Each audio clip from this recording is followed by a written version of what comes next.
Hey everybody, Roxabox90 here, back with my results from the Oath of the Gatewatch pre-release. This is what happened to me. I'd love to hear what happened to you. Definitely feel free to comment down below. So what happened was it was a regular sealed event, not two-headed giant, and I did decently enough. I ended up walking away with 4 packs. The event was fairly small. I was surprised. The store changed their policy. They made it like an exclusive event, which I don't really love because I love meeting tons of people and having lots of different ages and so on. The store ended up making it very narrow range of people, very limited number. I think it was 32 people in total, and they were sold out, of course. But because of that, the prize pool was fairly limited. First place, I think, or 4-0 only took 12 packs. I know there are a lot of places that do a lot more than that, but anyway, I ended up getting 4. My record was I won 1, I drew 1, I lost 2. One of them was not so close, one of them was very close, down to the wire, kind of thing. So I'll run through each of the rounds very quickly, and then we'll run through the deck, and then I'll open the packs. So what happened was the first round was the draw. We actually went to time, and that's something I noticed about the format as a whole, is that it's very slow. And because it's very slow, many games ended up going to time, or even running out of time. Many rounds, I should say. So for me, that one, I won 1, he won 1, and the last game we just went on forever until we ran out of time. We weren't even close. We both were on 15 or 20 life by the end of the round, which is 50-minute round, so it's pretty crazy. That was first one. Second one, I crushed 2-0. The guy had a very weird tempo deck. The first one was very just lots of Eldrazi things. My deck is a mid-range, weird, you'll see what it is. Anyway, so ended up the second game I crushed. He was a tempo-heavy deck, but a lot of good tempo cards he didn't put into his deck, and I ended up winning. He just played a lot of walls and hoped to win somehow. I don't know. Anyway, I ended up winning. Then round 3, very close. In fact, the game that he won that I was just about to win was he hardcast Kozilek. So I almost didn't feel bad losing. That's kind of how I felt about it. But he hardcast Kozilek. Then the fourth game, the guy's deck was insane. It was a support style deck, but he had Nissa. He had the Nazi Eldrazi card, the one that's 4/4/4/4 that you Thoughtseize their hand, and then it dies to draw a card. It's an insane, amazing card, and I think it's like the Nazis, something like that. I just called it the Thought Nazi because that's what it was. What it was. Anyway, so he ended up having a ridiculous deck. It worked very well. A couple of points I probably should have been able to do better than I did, but ended up losing. So this is the results. The deck itself that I ran, I'll just run through sideboard-wise. I had Greenborn and Marasa. It's a 3-color deck, blue, black, and green, and there's not enough green to have the 2 green to justify just because we have wastes and stuff. Negate is a decent card. I'm sure you guys all know it. Definitely worth mainboarding at many points against certain kinds of decks, not as much while I was playing.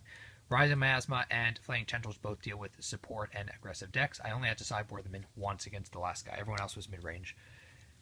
So, the deck itself was designed to have tons of removal and a very good scalable curve. Spatial Contortion, excellent removal spell. Vision Brutality, surprisingly good. It actually made me win and made me lose 1 game each. So, it's a very interesting passivism effect. Tightening Coils, good card. Removal. Sweep Away, this card's disgusting and at common. It still apply everywhere. Everyone was using this card.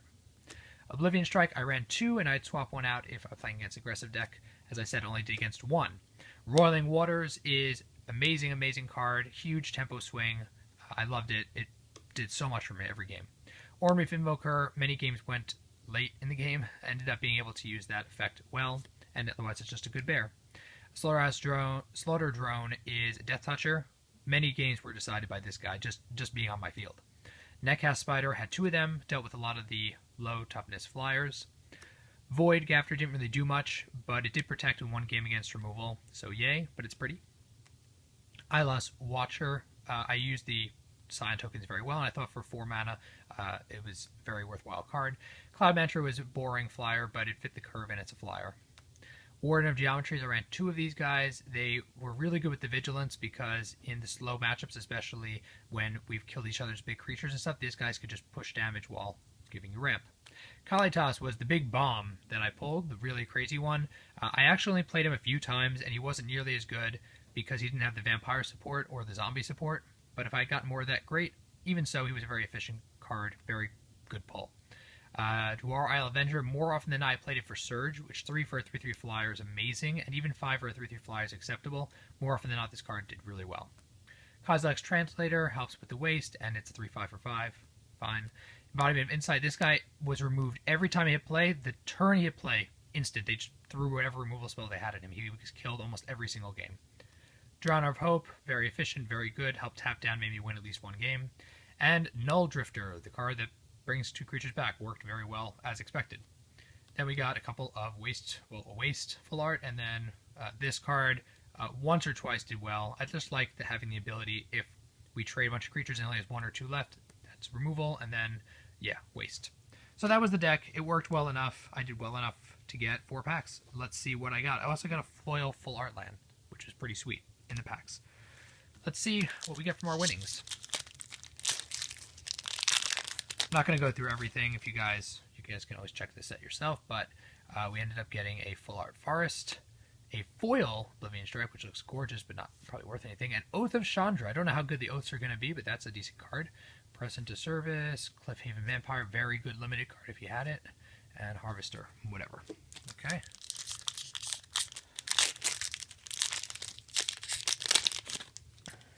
We ended up getting Full Art Swamp, and a Vile Redeemer, which does stuff. You can make dudes, and it's a 3 for 3/3 flash. Actually, this is a really good limited card. Very cool. I don't know if it's anything better than that, but Soothsayer, Flare Drone, and Collector, and the gorgeous Full Art Waste. Nice. 2 more packs.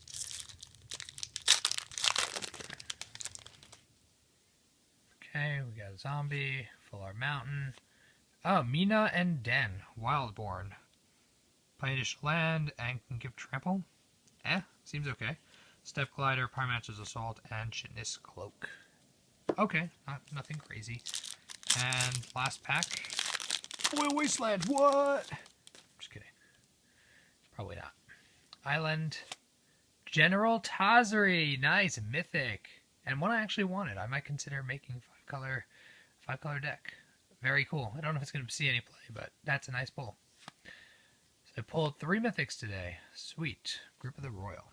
Alright, so that wraps up the whole video. Let me know what you guys think. How was your different pre-releases, whether it was earlier in the weekend, today? Let me know down below in the comment section. I'll have to chat about it. And otherwise, thanks for watching, everyone. If you enjoyed the video, please tap the like button. If you're new to the channel, check in and subscribe. As always, Roxabucks90 signing out. I'll see you guys next time.